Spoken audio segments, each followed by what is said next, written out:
على رسول الله وعلى آله وصحبه ومن والاه. نعم الوجيز قانون devamı yetip gelip duran babımız babul aniyeti.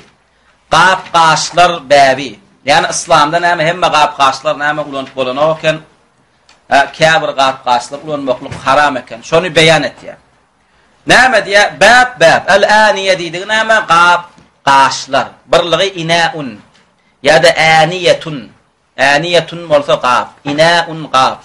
Ama köplüğü al-aniyetu ya da al-awani. Qap qaşlar babi. Näme diye ويجوز استعمال الأواني كلها. Şurada nokot koyuyorsunuz. ويجوز استعمال الأواني كلها. Şu kaide. İki kaideler. Qap qaşlar meselesine näme diýip düşünýär? Näme zada qap qaş diýilýän bolsa ulanyp bolýar diýip düşünýär. Bu kaide. Kaide näme diýär? Qap qaçmy ulanyp bolýar. Käse bolsun, ağaçtan yasalanma olsun, demirden yasalanma olsun, plasmasdan, aynadan, nämeden yasalanma olsun. İlla inne nämet ya istisna et ya çıkar ya. Megerem näme aniyetu'z zahabi vel fiddati. Diňe näme qap qaşlar tohumundan gızıllan we kümüşden yasalan bolan okan. Käse bolsun, piyala bolsun, tabak, çaynak, gazan näme bolaysın, gızıl kümüşden yasalypdyrmy bolany. Şunuňyzmy?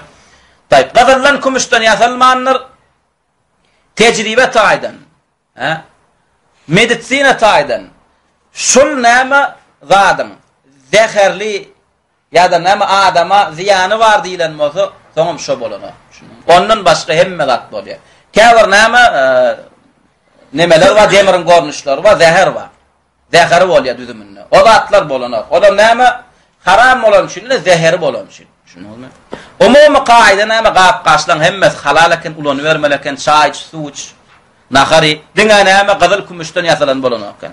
Näme üçin fa innahu yahrumul aklu weş-şurbu fihima khassatan duna sa'ir al-isti'mal. Sebäp diýsen näme? Fa innahu sebäp diýsen näme?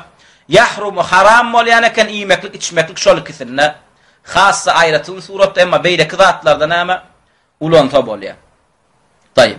Duna sa'ir al-isti'mal diýen men gazallan tabagy näme öýümde ışgafda bedek edip goýan. Bolýarmy? Bolýar. Şunuňmy? Iýmek içmeklik üçin ulanma diýär. Şunuňmy? Men kümüşden sannyjak ýasajak, içinde galam goýjak, ruçka goýjak. Bir aýalyň gazallan ışgafçagasy bar, näme diýär? Gazal kiçiket näme ışgafçagasy bar, içinde näme ýüzügini saklajak, sagadyn saklajak, gulak surgasyny saklajak, baş taragyny goýjak. Bolýarmy? Bolýar. Şunuňmy? Diňe näme gazallan kümüşden qap qaç da iýmeklik içmek bolan okar. Emma gazallan kümüşden qap qaç näme ýasap öýümde bedek üçin goýjak. Ya pul üçin alyp goýdum, ulanama bolýan eken. Delili näme an Huzayfa radhiyallahu anhu, Huzayfa radhiyallahu anhu rivayet etdi, muttafaqun aleyhi, Buhari Müslim'de gelýär. Peygamber näme diýär? La taşrabu fi aniyeti zahabi vel fidda diýär. Näme la taşrabu İçmeň diye gazallan kümüşden yasalan qap qaşlarda diye. Gazallan kümüşden yasalan qap qaşlardan zat içmeň diye. Ve la telbasul harira ve dibaj ve nama yüpökden nama yasalan giyimgecimlerem giymeň diye. Dibajem nama haririn bir nama görnüşi. Bir sortu. Yüpök soňam nepis yüpök diýilýändir. Yüpök nepis yüpögem yüpökden ýöne yüpöň has nämesi nepisi gowy. Dibajem näme yüpöň bir gornuşy, gow gornuşy. Yüpöň pes sortu bolsun näme, gow sortu bolsun näme. Näme şondan ýasalan egneşikler geymeň diýe. Emma näme egneşik meselesi diňe erkege degişli. Şunuňmy? Yani erkek göbekül näme geyip bilen. Emma aýaly gyzlar näme yüpökden egneşik geybilýär. Bu böyle erkeklere degişli. Näme üçin? Fa innaha lahum fid dunya. Bu zatlar näme? Kafirler ulanýar dünýäde diýär. Şunuňmy? Lahum fid dunya lil kuffari fid dunya. O gazalakum şonama iyip içip vaad edip näme onu kafirler etýär diýär. Ve lekum fil ahire emma siz mu'min musulmanlar men diýenim edip diýär Allah Taala. Men haram diýen zatlardan saklansaňyz size ahirette cennetten gazal kumuşdan qap qazadal ya gazal kumuşdan nagly merjenden size näme cennetde köşkler berjek diýär. Şunuňmy? Tayyip yine näme Ummu Seleme'den geliyor. Peygamberimiz rivayet et ya näme Peygamberimiz ayet ya näme diye. Ellezî yeşrabu fi inâ'il fiddati. İnâ'il fidda. Kumuş qabynda içýäniň kim kumuş qabyndan içdi diye. İnnemâ yücerciru fi batnihi nar cehennem. Näme der diye yücercir juğurdar diye. Juğurdar diye, qaynar diye näme onun garnyna cehennem oldu diye. Näme tüňçe qaynadan ilki set edip soňam juğur edip qaynap başlayanlar. Näme kumuş gapda näme suw içeniň ýani gyzyl gapam şuňa giriyor. Kumuş gapda, gyzyl gapda suw içeniň diye garnyna diye cehennem oldu qaynaydy. Bu hadis hem näme Buhari Müslim rivayet etýär. Ve yine Müslim'de bir rivayet geliyor. Ennellezî ye'kulu ev yeşrabu fi aniyetil fiddati ve'z-zahab diye. Birinci hadiste näme Huzeyfe'de diňe işte diýdi gyzyl kumuş gapda. Emma Müslim'de gelen rivayetinde näme kimde kim näme ise ve işte diýdi. Näme kumuşdan we gysyldan ýasalan gap gaçlarda näme bolmaya gaýtardy. Müslim gaýtarýar. Şoň üçin näme musulman bilmeli gyzyl kumuş diýilýän zatlar näme iýmek içmekler üçin iýmek içmekler üçin näme gap-gaç edip ulanmak bolan, ama başga zatlarda ulansa bolýan eken. Tayyip. Gap-gaçlar düşünen bolsak näme näme girýär at-taharatu lis-salat diye. Namaza täret almaklygy näme öwrenmeklige girýär. Sebäp diýsem näme cennetin açar la ilahe illallah bolşalak namazyň açaram täretsiz namaz näme biderek. Şoň üçin näme diýe bu bäbiň açany at-taharatu lis-salat, as-salat diýmeklik namaz. At-tahara diýmeklik täret. Täredene namaza täret almaklyk. Bu näme Müslim'de gelýär. İbn Umar radıyallahu anhu'dan näme diye semi'tu'n nebiyye sallallahu aleyhi ve sellem peygamberimizden eşitdim diye la tuqbalu salatun bi gayri tuhur diye kavul bolýanlar diye täretsiz okulan namaz diye. Şunumy? La tuqbalu kavul bolýanlar bi gayri tuhur täretsiz okulan as-salat namaz diye. Şoň üçin näme namazyň kavul bolmaklygy üçin näme täret şert bolýan eken. Indi namaza täret gerek bolsa, indi täretin görnüşlerini öňürmeli. Wa taharatu naw'an. Bu tärete de näme namazyň tärete iki görnüş alınýan eken. Täret iki görnüş bolýan eken. Birincisi taharatun bil ma, suwa täret alınýar, we taharatun bis sa'id, toprağa täret alınýar. Yani teýim. Yani ilkasaňa näme täretin şertlerini, rukunlaryny öwretjek diye, soňam teýim almany öwretjek diye. Şunuň sebäp diýsen näme asıl suwa täret almaklyk, ýerine gelýän zat näme teýim toprağa täret almaklyk. Teýim toprağa teýim täret gaçan alynýar. Haçanda näme suw tapmasaň ýa suwy näme ulanmaklygy mümkinçilik tapmasaň. Şoň üçin näme awwalan birinjisini teýim almalymy, täret almaly. Teýim almaly, täret almaly. Birinjisini täret almaly. Birinji näme awwalan at-taharatu bil ma. Näme suw bilen alynýan täret öwrenilýär diýär. Suw bilen näme ikrar alynýar. Al-wuzu wal-gusl diýär. Wuzu täret, al-gusl näme iňiňe suw almaklyk. Gusula Türkmençe näme diýilýär? Iňiňe suw almaklyk diýilýär. Yani kiçi täret, ul täret. Kiçi täret näme al-wuzu diýilýär, ul täret al-gusl diýilýär. Al-guslu. Ýa-da näme iňiňe suw almak diýilýär. Yani näme ýaly işine edenden soňra hökmani suratda sen gusul almaly bolýar. Iňiňe suw almaly bolýar. Ilki bilen näme alýat al-wuzu, sifatuhu. Ne täret almaklygyň näme sypaty? Täret almaklygyň sypaty diýdigi, suratu näil täret alynýar? Bu hadis näme Buhari Müslim'de gelýär. Osman radıyallahu anhu'dan rivayet edilýär. An Humrana mevla Osman. Näme Osman'ın mevlasy Humran näme diýär? Anna Osman ibn Affan. Bir gün Osman radıyallahu anhu näme diýär? Da'a bi wudu'in. Näme bir gün çağırdy diýär, sual gelin diýdi. Wudu wa bizde wudu'a. Hasanna waw üstün bilen bolsa tärete ulanylýan suwa diýilýär. Da'a bi wudu'in digi, da'a bima'in digi. Bima'in digi. Täret almaklygy üçin suw getirin diýdi diýär bir Osman. Haçanna waw üstün bolsa, wudu bolsa näme ady bolýar? Täret üçin ulanylýan suw bolýar. Haçanna waw otur bolsa, wudu bolsa täret almaklygyň amalyny aýdylýar. Şunumy? Täretin amallaryny aýdylýar. El burnuny yumaklygy, agdyň bonuň çaýtakmaklygy, ýüzüň eliň aýagyň yumaklygy, şularda wudu diýilýär. Emma näme şu täret amal aşyrmaklygy üçin ulanylýan suwa wudu diýilýär. Näme anna Osman ibn Affan radıyallahu anhu da'a bi wudu'in. Burun Osman radıyallahu anhu näme köpçülüğün arasına çıktı da näme diye. Bir su getirin diye. Soňam su getirildi. Su getirilenden soň Osman radıyallahu anhu näme diye fetavazza. Näme Rasulullah täretini öwretmekli üçin näme cemaatın öňünde näme ine seredin diye. Men näyle täret alsam şu Rasulullah näme täretidir diye. Şeydim täret alıp başladı diye öwretmekli üçin. Tärete başlandı näme etti diye fegasala keffeyhi 3 marratin. Ayalaryny ya yudu diye 3 gedek diye. Fegasala yudu diye keffeyhi ayalaryny 3 gedek. Soň näme etti diye eline su aldyny mazmada we istantara diye. Ağzını burnunu çaykat diye. Näme etti diye sümme mazmada ve istantara. Mazmada ağzını ve istantara burnunu çaykadı diye. Ağzını burnunu çaykadı diye.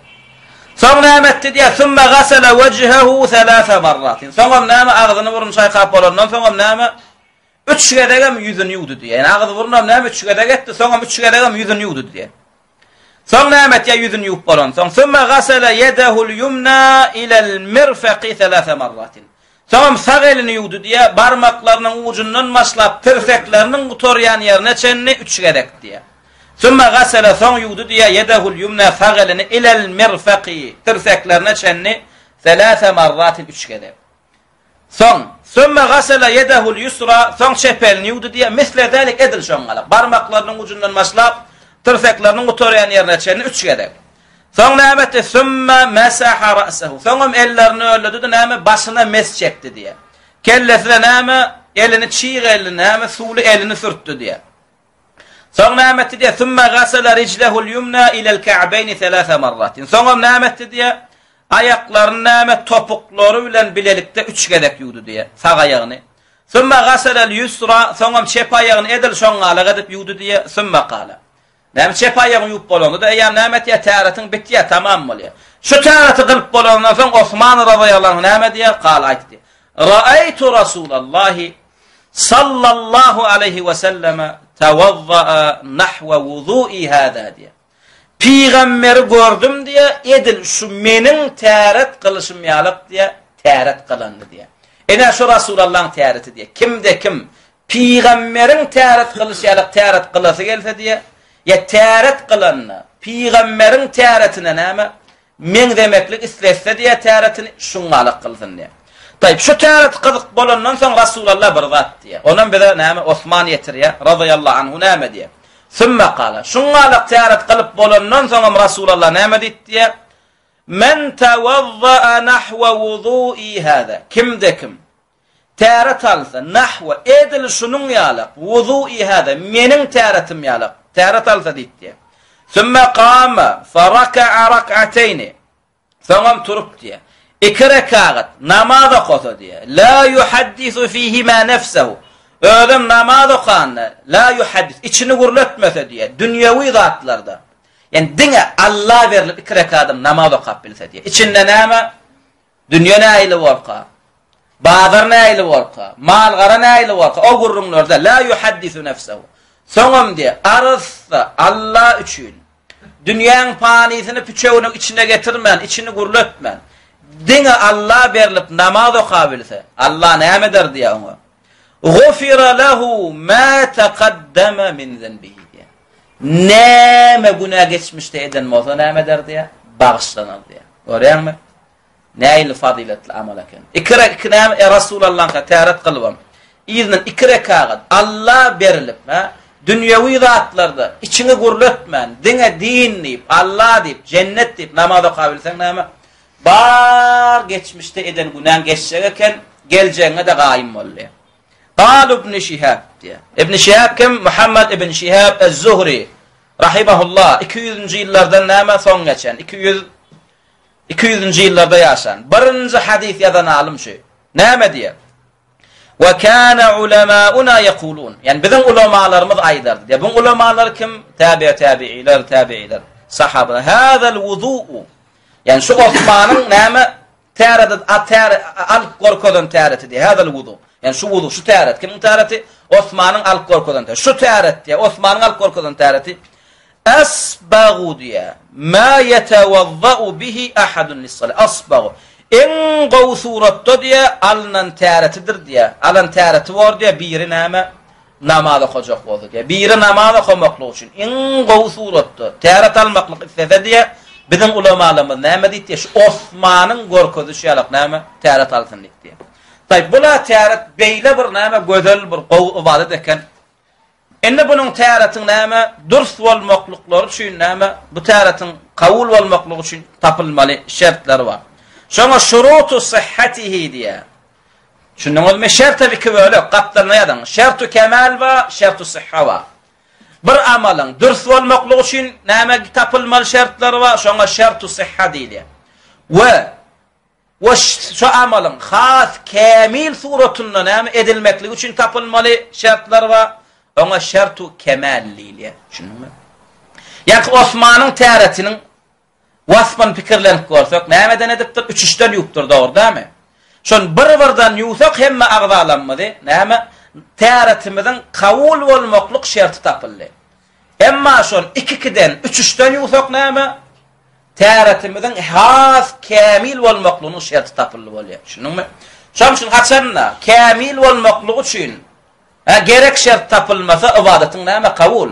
Emma durs bolmaklygy üçin şert tapılmasa namazyň kabullar. Şoň üçin şurutu sihhatihi, yani durs bolmaklygy üçin tapylmaly şertler bar we şertu kemal we näme dol kamil bolmaklygy üçin tapylmaly şertler bar. Niştaýda bize berjek näme şertleri durs bolmaklygy üçin. Birinji niyet näme? Birinji şert näme? En-niyetu. Niyet bolmaly. Yani sen şu agzalaryny ýuwanyňda näme Allah'ın rızalığı üçün näme maňa farz eden ibadetlerini yerine getirmek üçün näme şu täreti alýanyp niyet etmeli. Şunuňmy? Emma bir agz burun ýuwya, agz burun çaýkaya, ýüzüni ýuwya, elini aýagyny ýuwya, kellesini saçlaryny ýuwya, niyetinde täret ýok, ibadet etmek ýok, buňa sogap ýok. Şunuňmy? Ýok, sen sogap aljak bolsaň näme niyet etmeli, şu täret almaklyk ibadet şunam Allah'ın rızalygy üçün alýan diýmeli. Şunuňmy? Sebäp isen İslamda näme amallan kabul bolmaklygy, bolmasızlygy näme baglanıp durýar? Niyete baglanıp durýar. Näme diýär? Buhari Müslimde gelen hadisde Peygamberimiz sallallahu aleyhi ve sellem ennemel a'malu binniyat diýär. Yani näme İslamda amallarňyz näme niyetine göre ygtybarlanýandyr. Yani niyetine göre kabul edilýändir diýär. Bir ýöne salkynlanmaklyk üçin, araslanmaklyk üçin ýuwully niyetinde ibadet ýok. Ona näme sogabam ýok. Emma bir niyetinde ýanky agzalaryny ýuwdy ibadet diýip Allah diýip ona näme sogap. Şoň üçin hukmany suratda näme niyet gereken. Yani bu täretin şerti diýilse, diňe niyet täretde gerekdir. Öýtmeň hemme ibadetin şerti şu. Käbir şertler we hemme ibadet şerik şoňa. Käbir şertler we hemme ibadet şerik däl. Hemme ibadetlaryň şerik şertleri 3 tane. Ýazyn. Birinjisi niyet. Bulamayan agzalan hemme ibadetin näme durs bolmaklygy üçin gerek şertler var. Bu şertler hemme ibadet şerik şunda. Birinjisi näme? Niyet bolmaly. Allah'ın rızalygy üçin. İkincisi näme? Akıl bolmaly. Däl adam bolmaly. Uluk ýaşyna yetmedik çağı bolmaly. Akıl ýaşyna yeten adam bolmaly. Aklyň bolmaly, däli bolmaly, çaşan bolmaly. Uluk ýaşyna yetmedik çağı bolmaly. İkinji şert. Üçüncü şert näme? İslam, musulman bolmaly. Kafirden hiç ibadet kabul bolanok. Musulman bolmaly. Şu üç şert näme? Hemme ibadetler şerik. Hemme ibadet. Allah'ın derehinde kabul edilecek bolsa näme hukmany suratda. Näme? Allah'ın rızalygy üçin edilen bolmaly. Musulman adamdan çykan bolmaly. Ödem näme? Ibadet ýaşyna yeten adamdan edilen bolmaly. Akylly adamdan bolmaly. Soň näme diýär? Ve la yushra'u talaffuzu biha ve näme dinden däller diýär. Ve la yushra'u diýär dinden näller diýär. Et-talaffuzu biha. Şo niyeti näme diline getirmeklik diýär. Yani niyeti dillen aýtmaklygam näme dinden hem däl, sünnetden hem däl diýär. Yani men şu täreti Allah'ın rızalygy üçin alýan nimeklik näme bolanok. Yani niyet kıldım öyle namazı, 4 rekat farz, hadal waqt, alnım qava, yüzüm qibla, qulluğum tanriga, uydum şulmama, halisen lillahi ta'ala di. Allahu ekber dip namaza durýarlar. Niyet. Ebeden zayıf hadisem yok. Şununmy? Zayıf hadisem yok. Niyeti näme? Dillen aýtmaklyk näme bidgat diýär. Näme üçin? Li'adami thubutihi anen nebi. Näme Rasulullah'dan näme bir näme södüm gelmedi. Rasulullah'dan sabit bolmady. Rasulullah'dan gelmedi, niyet dillen aýdylýardy. Şununmy? Niyet näme yürekde edilýän amallar. Şoň üçin näme namaza gelende öýlen azan aýtdy. Sen şundan ýörep mescide bardyň. Seni mescide erten zat näme? Näme? Öýle namazy, Allahu ekber diýen namaza durýan boldy. Eýem niyetini dille aýtmaklyk näme ulamalar Allah bilen edepsizlik etmeklik bolýar. Dille aýtmasaň Allah bilen akdymy diýär. Şununmy? Şoň üçin näme Ibn Usaymin rahimahullah aýtdy. Bir adam diye fıtratta bir Kur'an hadisin terbiyesini ösen bir ilmsiz ýaşuly diye. Ýöne şonda da näme namaza durdy bolýan ýa biri biz tarapdan gelenden biri niyet edip başlatdy ýa namaza. Hadi ay öýle namaz ol bul. Ne insan onda yankı amin näme diýdi ýa? Sagat bilen näme aýyny ýylyny aýtmadyň diýdi ýa. Ona maýdaý melekeniň munça bolanyna görä diýdi ýa da şunumy? Hada el-waqt diýdi bu wagt. هذا الوقت وهذا الوقت شو وقت هذا الوقت هذا الوقت عالم كابا يدم قولا قلهم تنريغا uydum şulmama 2012-nji ýylyň plan zaýynyň owuz aýynyň diýelim owuz niýazy kölemesin näme owuz aýynyň planjy çyslosynyň näme planjy ýerine näme aý bilen güne maýdaý melekeniň diýipdir da şunu Allah bilen akly Ela ya'lemu men halaq. Allah sizi yaradandan soň yüregiňizde etýän niýetleriniz, dilleňizde aýtmasaňyz bilmer ekýäňizni. Bu Allah'ın edepsizlik etmeklik. Şoň üçin niýet näme? Yürekden aýdylýar. İkinji alanmy? Bolly duralýan onda. Wallahu ta'ala a'la wa a'lam. Wassalamu alaykum wa rahmatullahi wa barakatuh.